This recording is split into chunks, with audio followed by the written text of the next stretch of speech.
in a hot ASS minute. YouTube doesn't like when you curse within like the first 5 minutes of your video. So welcome back. If you have no idea what I'm talking about, or because you've forgotten because it's just been so long. Hi, I'm Haley Adams, and this is a series that I call Horror Chats.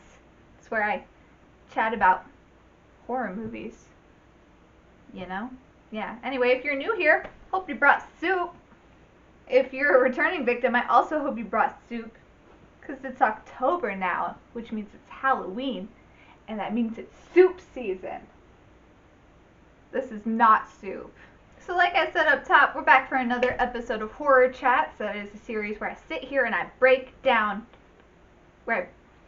horror movies, not like mentally break down. I do that in private, so we're going to talk about a horror movie, and we're going to break it down. Today's movie is an epic feat of cinema, Scorsese-esque, if I may say so.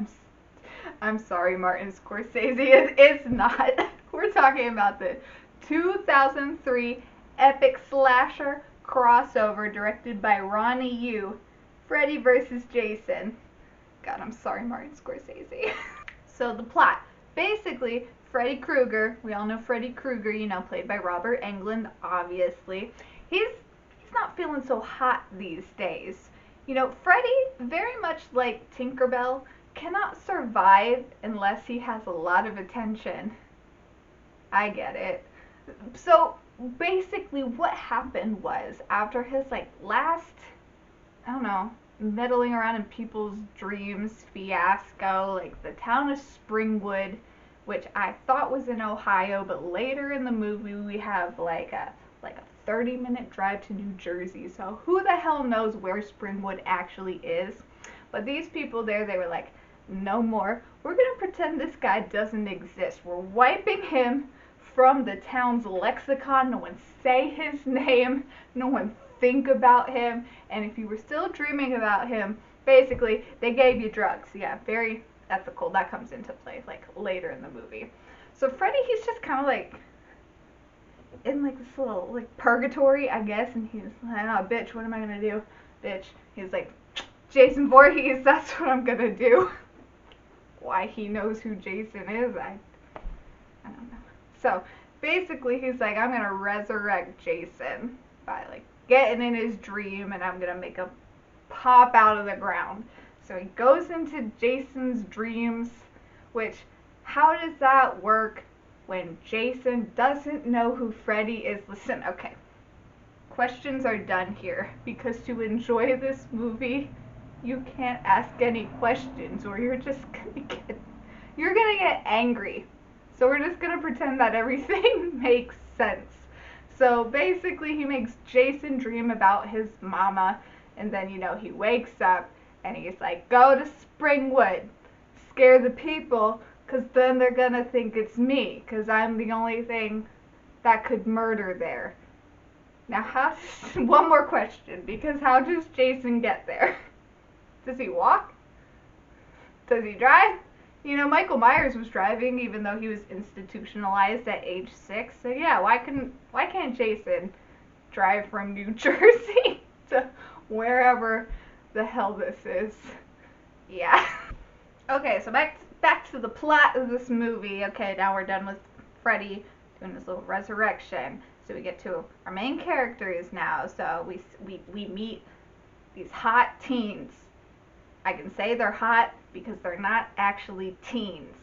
I don't know why movies are allergic to casting actual teenagers. All of these people look 30. But anyway, it does not matter. So our main hot 30-year-old teenager is Lori. She's played by Monica Keenan.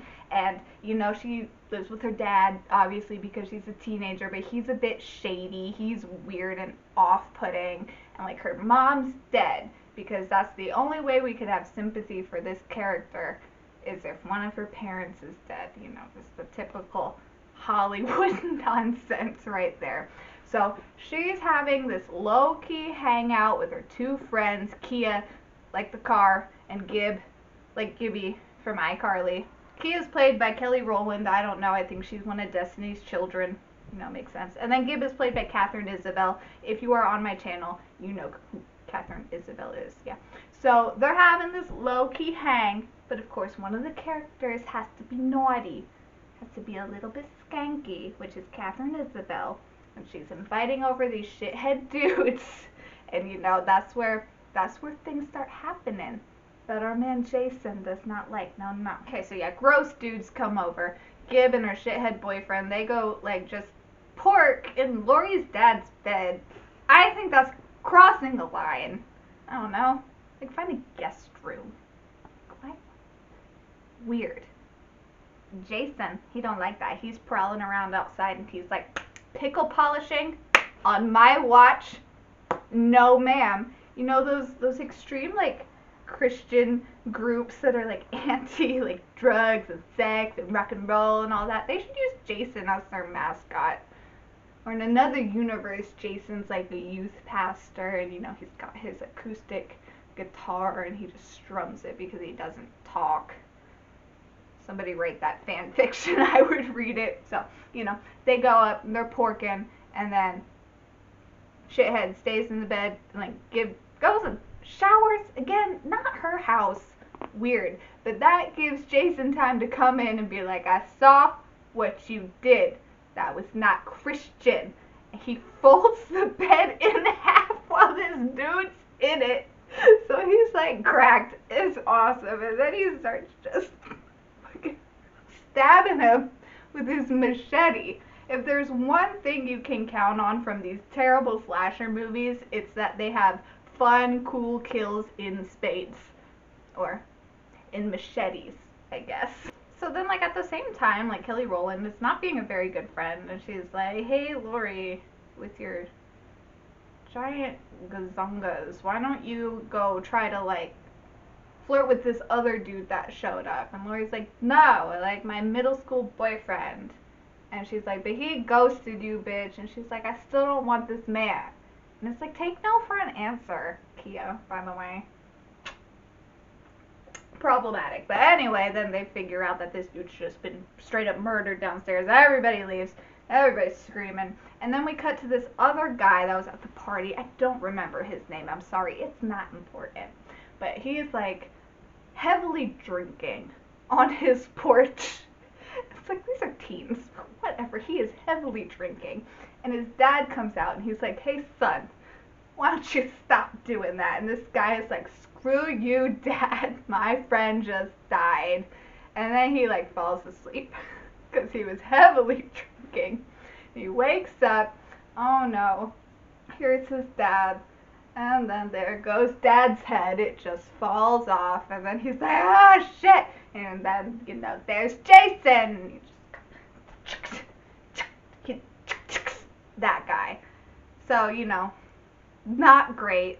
And now the police, because can we ever really trust the police? No, we cannot.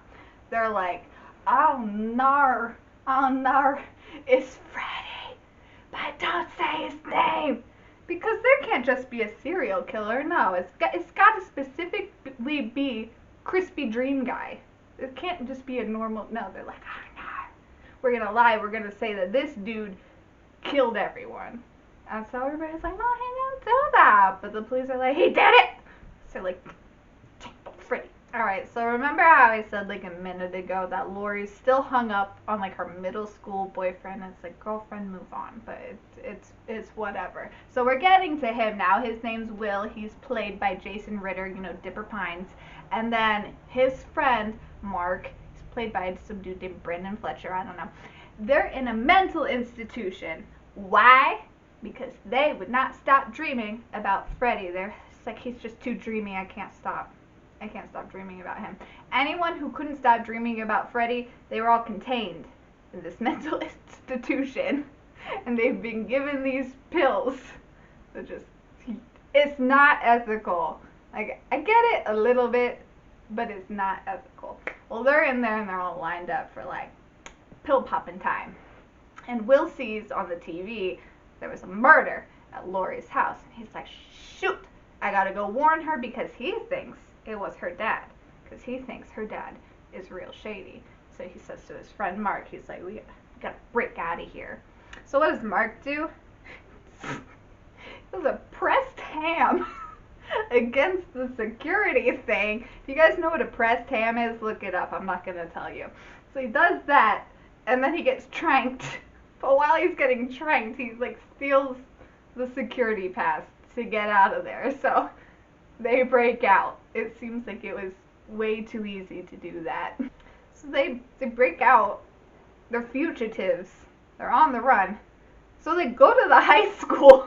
Like, that's not the place you go if you're trying to be low key. I get he wanted to go warn Lori, but it's also like kind of gone like to her house. So they like show up there, and then Mark is being like real creepy. He's just being a creep. He makes Lori pass out. Sensitive, I guess. So she's in the infirmary. Everybody's having Freddy dreams. Blah blah blah blah blah. Will and Mark, they gotta hightail it out of there because they were caught, and like really nobody seems too hell-bent on getting these two escapees from an insane asylum. Like, we know they're not crazy. Us watching the movie, we know that. However, if I'm just like watching the news, which I don't do, but if I'm just watching the news and somebody's like, hey, 2 mental patients escaped, yeah, we're gonna try to catch them maybe, I'd be like, lock them outdoors. Weird. So then, you know, it's not like a bunch of people have been murdered and there's these 2 escapees and like nobody can like find this murderer. So like, what do? We have a rave in a cornfield.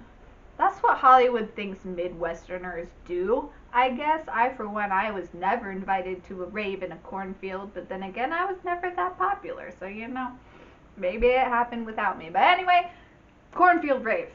Give drinks too much. Passes out.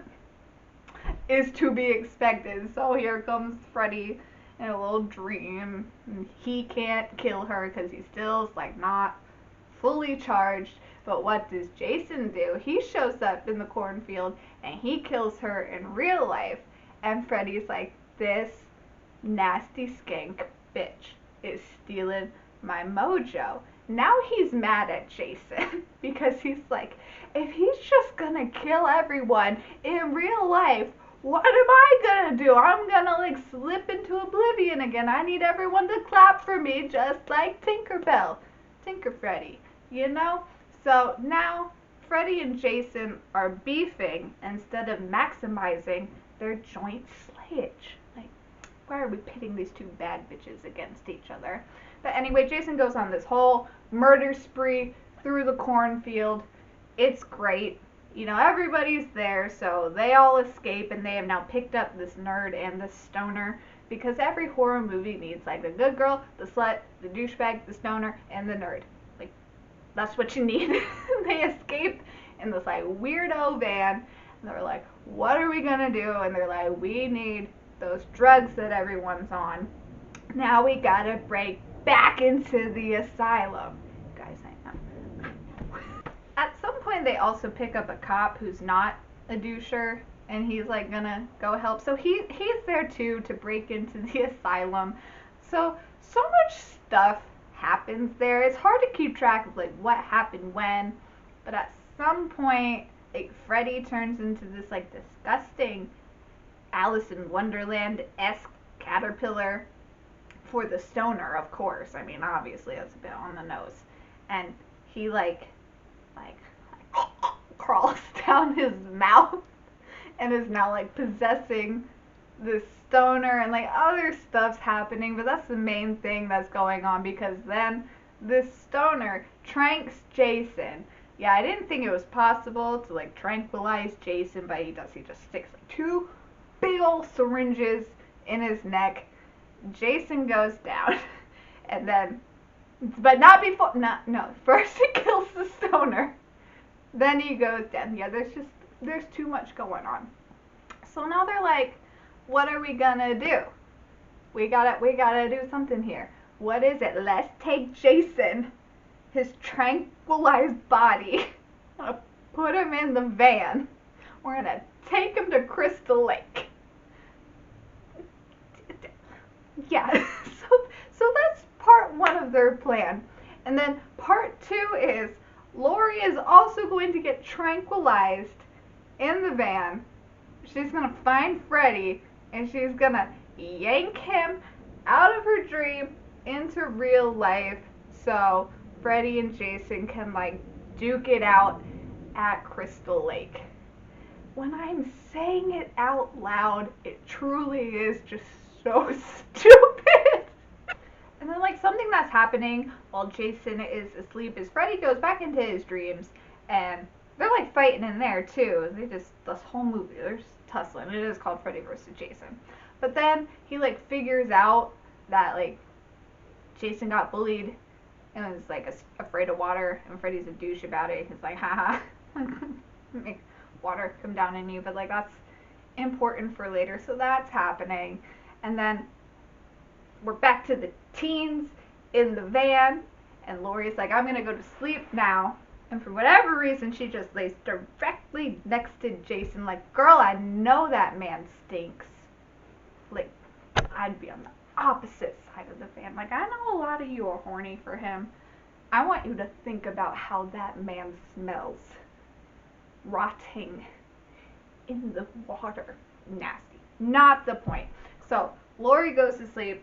She finds Freddy. He's being a creep the whole time because he's Freddy Krueger and he's really not beating any of the pedophile allegations that are against him, allegedly, but we all know. Creep. in this dream sequence, Freddy now reveals that he's the one who killed Laurie's mom. Like the whole time, Will thought it was Laurie's dad.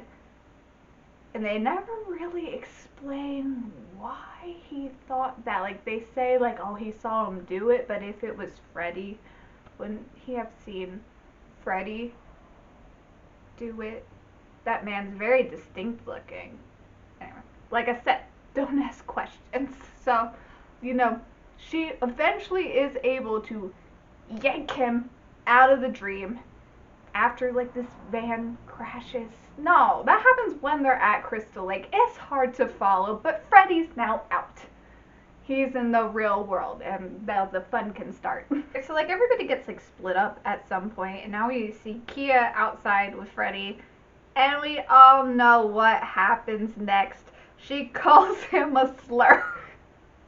It's like the directors behind the camera, like, Kelly Rowland, your line was, that's an ugly sweater and nothing more. I actually saw something that did say she improvised that line. I can't find anything to actually back that up or not, so Kelly Rowland, let me know. Did you improvise that? Why'd you gotta call him a slur? But it's kind of become synonymous with the movie. We all know how that scene goes. And she's like telling him that his dick is small, and then she's talking about how Jason's dick is huge, and I'm like, girl, that dick is rotted. It is fetid. Why are we talking about either of their wieners?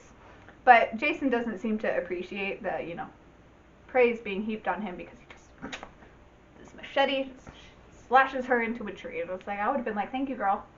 I'll let you live. But we all know he's not rocking with the schlong. Anyway, so they're fighting. It's like, who's gonna win? We don't know. We don't know. It's going on. It's a very good fight scene. I appreciate it, and I appreciate the mix of practical effects along with the CGI. It's a good fight, and that's what we're here for, isn't it? Not the plot. We're here to see these two beat the shit out of each other. Well, they make it down to the dock, and a lot of stuff is going on, and like Jason rips Freddy's arm off, and he like impales him with his own arm, and there's just so much happening. And like Laurie and Will, they set the dock on fire, and it's like Freddy doesn't like fire, and Jason doesn't like water. It's like, haha, very on the nose there. And hold on, I gotta check my notes. What the hell happens next? Yeah, the dock explodes. Freddy gets out, and then that's when Jason like shoves his glove through his own chest, and it's like, oh no. And then Laurie chops off Freddy's head with Jason's machete.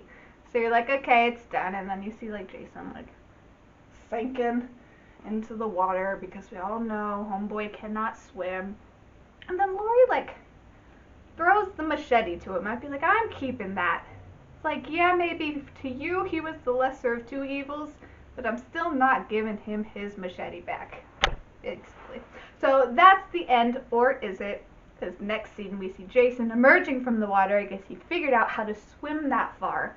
And he's holding Freddy's head, and Freddy's like, but then he winks, real cheeky. Then it's the end. So let's talk about it. Freddy vs. Jason has a 42% on Rotten Tomatoes with an audience score of 50%, which I know sounds really bad, but for a movie like this, it's actually really high. Like, in the grand scheme of things, that's a decent score. And it's, very popular among genre fans, but this movie was stuck in absolute development hell, much like Jason at one point, and Freddy, as we see in this movie, so it's very fitting. The first time this movie was, like, conceptualized or attempted or whatever you want to call it was 1987, and it did not actually come into movie theaters, get made until 2003. If I were to sit here and detail every little back and forth thing I read about what was going on, everybody's eyes would go cross. I know mine did while I was trying to read all of that and make sense of it. So we'll just say it was a hot mess, and that's what we're gonna leave it at. They went through so many different writers for this project, so many. I think the actual number that they cycled through was 17 different writers. Felt like a lot more names that I was looking at, but they were very ambitious over at New Line Cinema. Not only did they, it's just funny, these two people that they asked to write this movie. Peter Jackson, Lord of the Rings, they asked him, and Guillermo del Toro. Like, dream big. Yeah. Obviously they both turned it down. Yeah, no surprise there. They kept cycling through different writers. Not only did they have trouble landing on writers, they also had trouble landing on directors. And again, they went to Guillermo del Toro.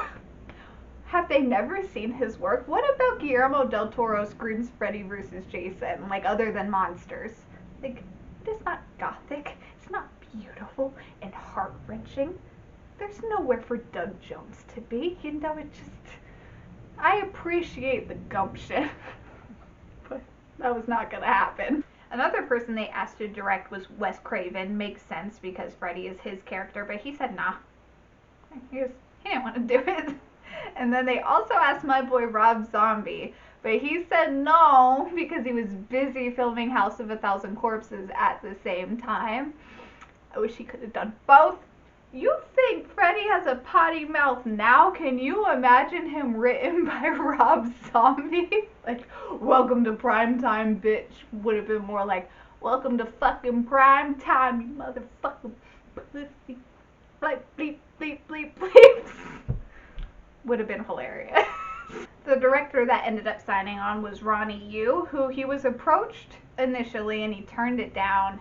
And then they went back to him and he was like, okay, only if you let me do pretty much whatever I want. And they were pretty desperate at that point, so they were like, go for it. During the nightmare of development, so many different endings were proposed. One of them, they wanted to take the Clue approach, which would be film two separate endings, one with Jason winning and one with Freddy winning, and then release them into different theaters without telling anybody which ending they were going to get.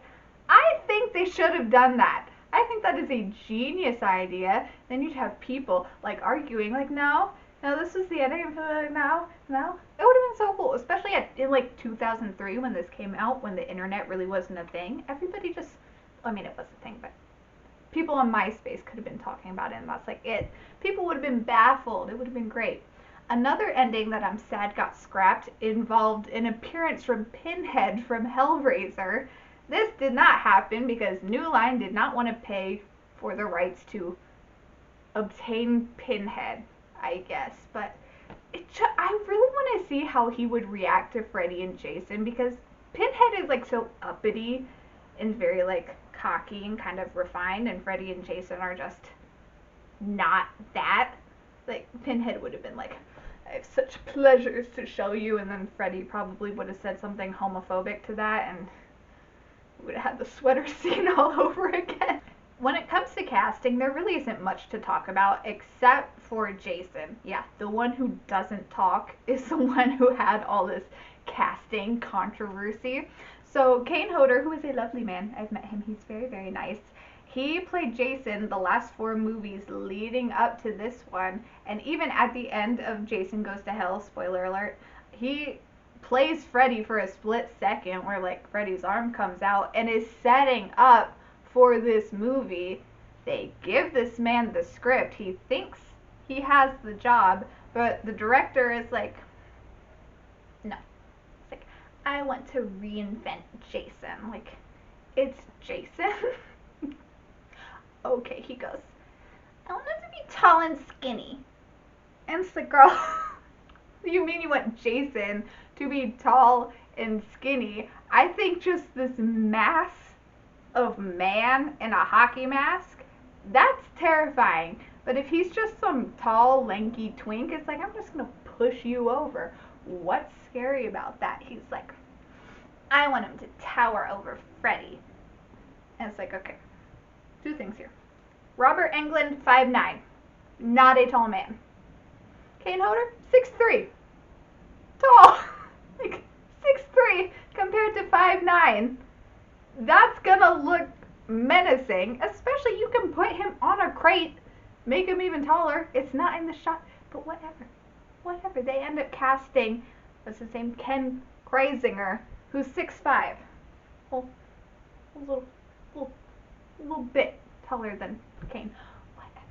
I just think it's pretty crappy that he thinks he has this job and then he's just recast out of nowhere. They didn't really give him a reason. They just said, peace out. So, you know. I mean, and watching this movie, I really don't even notice that Jason is, like, skinny. Like, yeah, he doesn't look as blocky as normal, but, like, he's Jason. He's kind of shapeless. Whatever. So, theatrically, this movie was a success.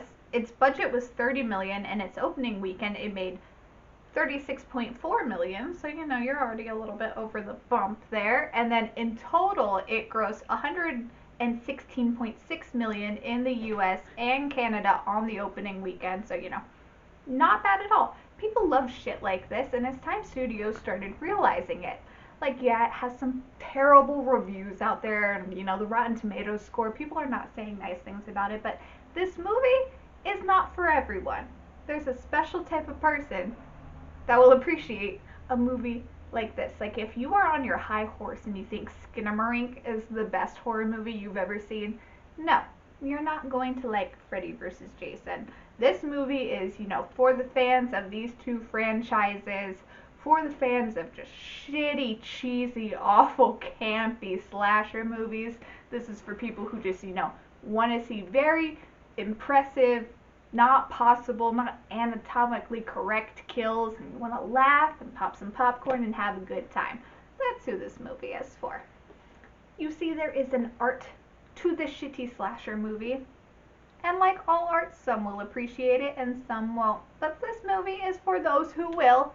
No horror icons have ever teamed up like this before, or have since, slasher-wise, that is. I mean, we have so many Universal movies with all the monsters together, and I love them. But we have never seen 2 slasher icons together again, which is... Do you guys want to know something that burns me up? Burns me up. Around the same time, Sam Raimi, he pitches the idea for Freddy versus Jason versus Ash. You guys know I love Ash. I love the Evil Dead. And nothing came of it. Just imagine. It would have been so good, and now it's too late. Robert Englund has said he's done with Freddy. He's just too old. I can't blame him for that. He's not doing it again. Bruce Campbell is very ambiguous about whether or not he will come back for Ash. But you know what I think? I think we could get both of them on board if it was animated. I think they could voice them and it would be awesome. All the things you could do with animation. I'm getting real excited. Let's call one of them up. Who has their number? Call him Bruce. Hey. He hangs up on me every time. I can't stand it. And I want to know what you guys think of this theory, because that mashup would work really well, because a lot of people already believe that Jason is a Deadite, like what Ash is fighting. Like, if you've never seen Evil Dead, go watch them. People think Jason is one of those. I personally don't hold that belief, because Deadites like to run their mouths. They don't shut up. And Jason never talks, so I don't buy it, but I'm into it nonetheless. Now, me personally, I'm just itching for any other verses in any capacity. So let me know down in the comments which two horror slasher icons you want to see going at it fighting wise. Keep it PG. Me personally, I have been saying this for years. I want Freddy versus Chucky, just because simply both of them are so slick out the mouth. I don't even think they would fight each other. I think they would just like sit there and hurl insults just back and forth the entire time. Is that what the kids call queening out? I think the two of them would just queen out together. I don't think I'm using that right. I mean, I really don't have too much to say here about this movie other than it's a fun time. I mean, it didn't change the genre in any way. It didn't like set any precedents for movies to come. And I think the tragedy there is that it definitely should have. Like, why have we not seen anything else like this since? That's really the question we need to be asking ourselves, is why wasn't this movie like a trendsetter? With all of these, you know, shitty sequels that just get cranked out constantly, I personally don't get it, but that's kind of what makes this movie special. Again, you know, it's no Kubrick, but if you're looking to pop some popcorn this spooky season, get some hot chocolate, you want to get all comfy on the couch, pop in a movie, this is a good go-to for that. That does it for this episode of Horror Chats. Thank you for sitting through all of this nonsense. If you like this type of thing and you haven't already, go ahead and hit that subscribe button down below. I surely would appreciate it. And if you're itching for more of my spooky content between my uploads here, you can follow me on TikTok and Instagram, same name that you see here. On a more serious note, I think it's too late now for me to yell at you to register to vote. I think that timeline has passed, but now it's time for me to yell at you to go vote. Please go. You can go early. You can request a mail-in ballot. You can go on November 5th. If you're like, oh my god, my boss is not going to let me, your boss legally has to let you. Go vote. If you like have no time during the day, if you're working a 12-hour shift, legally, your boss has to let you go vote. I don't know the semantics of that. I'm not a lawyer. Look it up yourself and then show them and be like, gotta leave yourself just, you know. Important. Another important thing is I'm going to leave a Red Cross link down below. If you can donate or share the link to help out the people affected by the hurricanes, please, please do so. But that is it for today. Hope you guys like this video. It's very appropriate for me to say now, I'll be seeing you in your dreams. Good night, bitch.